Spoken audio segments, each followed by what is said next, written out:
Walal jihadu fi sabilillah. Bahkan jihad fi sabilillah pun tidak bisa menandingi keutamaan amal soleh di waktu ini. Illa rajulun, kecuali bila ada seseorang kharaja bi nafsihi wa malihi, yang dia berjuang dengan jiwa dan hartanya, thumma lam yarji' bidzalika min syai', kemudian dia tidak kembali lagi setelah dia berjihad, itu artinya wafat. Hadis ini diriwayatkan oleh Ibnu Abbas, Abdullah bin Abbas, semoga Allah memberikan ridha kepadanya dan kepada ayahnya Abbas.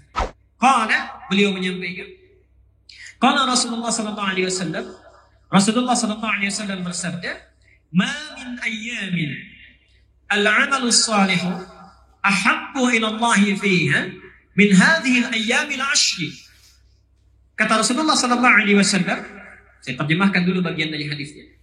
Tidak akan ditemukan hari-hari dari sepanjang hari yang dilalui oleh manusia setiap tahunnya, yang kalau kita beramal soleh di hari-hari itu, subhanallah, amal soleh kita akan sangat dicintai, diistimewakan, dilipat gandakan pahalanya oleh Allah dibandingkan hari-hari biasa.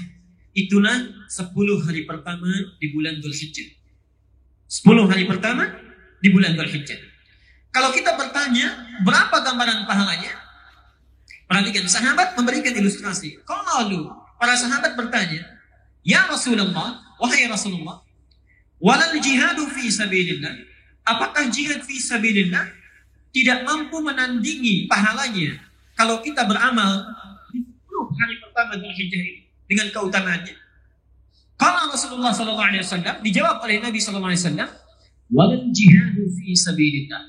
Bahkan jihad fi sabilillah pun tidak bisa menandingi keutamaan amal soleh di waktu ini. Illa rajulun, kecuali bila ada seseorang kharaja bi nafsihi wa malihi, yang dia berjuang dengan jiwa dan hartanya, thumma lam yarji' bidzalika min syai', kemudian dia tidak kembali lagi setelah dia berjihad, itu artinya wafat. Jadi kalau antum melakukan amalan kebaikan saat ini, kemudian kita perbanyak amal soleh kita, itu nilainya lebih tinggi dibandingkan fi sabilillah, kecuali kalau ada orang yang beramal satu amalan ini, dia masih unggul, yaitu yang berjihad dengan harta dan jiwanya sampai dia wafat. Akhir, saya berikan gambaran dulu sebentar. Ini penting, saya khawatir terlewat ya. Kalau antum masih belum termotivasi sekiranya untuk beramal, memperbanyak amalan, ayo saya berikan gambaran sederhana saja.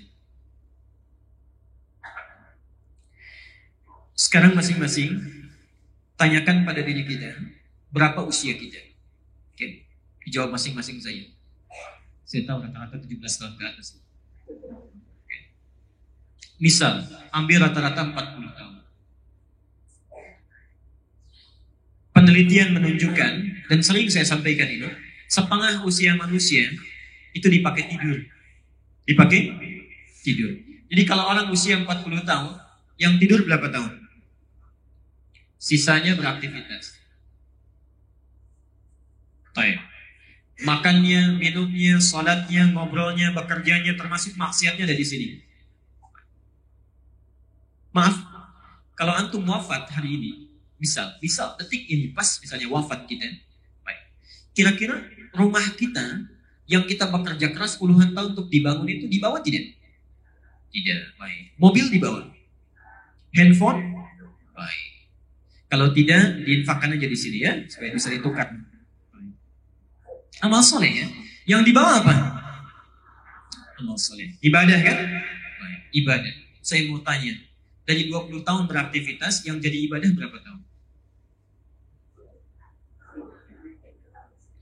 Ambil setengahnya bisa, 10 tahun. Artinya, awas, hati-hati. Masih sempat kita bisa tertawa. Hati-hati. Jangan-jangan kita wafat, bekal kita belum cukup. Orang yang usia 40 tahun saja, amalan yang mungkin dibawa menghadap kepada Allah, itu cuma 10 tahun. Diterima tidak? Belum tentu.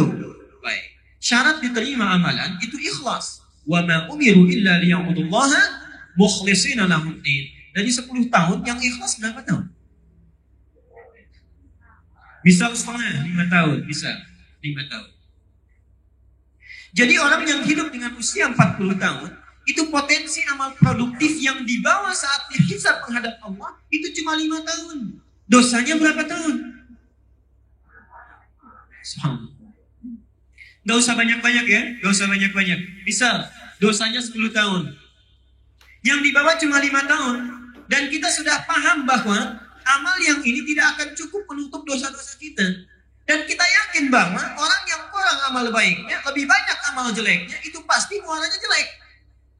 Kita yakin kita akan wafat, kita yakin ada neraka, yakin masih ada surga. Kata Ali bin Abi Thalib, manusia itu aneh katanya. Dia yakin dia akan wafat, tapi tidak pernah serius menyiapkan bekal untuk wafatnya. Dia yakin adanya surga, tapi dia selalu melakukan amalan yang menjauhkan dia dari surga. Dan yang lebih hebat, dia yakin dengan adanya siksa neraka, tapi selalu melakukan amalan yang menjerumuskan dia ke neraka. Dan yang lebih luar biasa menurut saya, orang yang sudah sadar amalnya kurang masih bisa senyum. Masih bisa tertawa. Masih sempat-sempatnya bercanda membicarakan keburukan orang lain. Antum ada di mana? Kalau kita memang menyadari bahwa usia kita yang dulu itu pernah disia-siakan, setidaknya yang di hadapan kita sisa waktunya jangan dibuang lagi. Kita cuma punya bekal ini misalnya, kita sadar kita akan wafat. Demi Allah saya katakan, sekarang hari Ahad 2 hari lalu, itu saya baru menunaikan sholat jenazah di Masjid Agung di Pandeglang. Saya uraikan di beberapa tempat sampai tadi pagi di Baitur Rahim. Pak, itu yang wafat, bukan ulama, bukan ustadz, bukan kiai.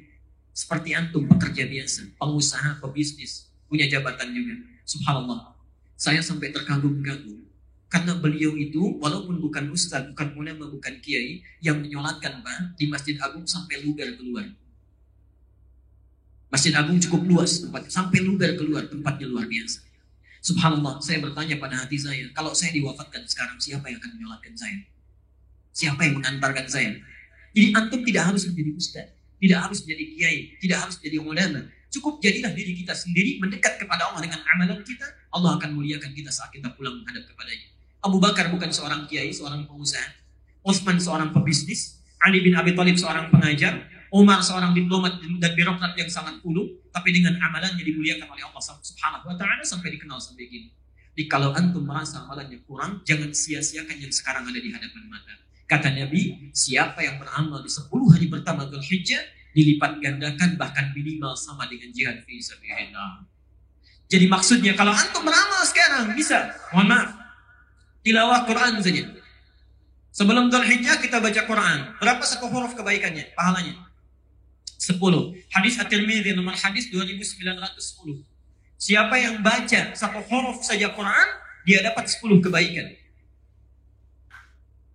Tapi kalau kita baca Quran di 10 hari pertama Dzulhijjah ini, subhanallah, berlaku kaidah dalam hadis, kalau disebutkan jumlahnya secara real, itu berarti batas minimalnya.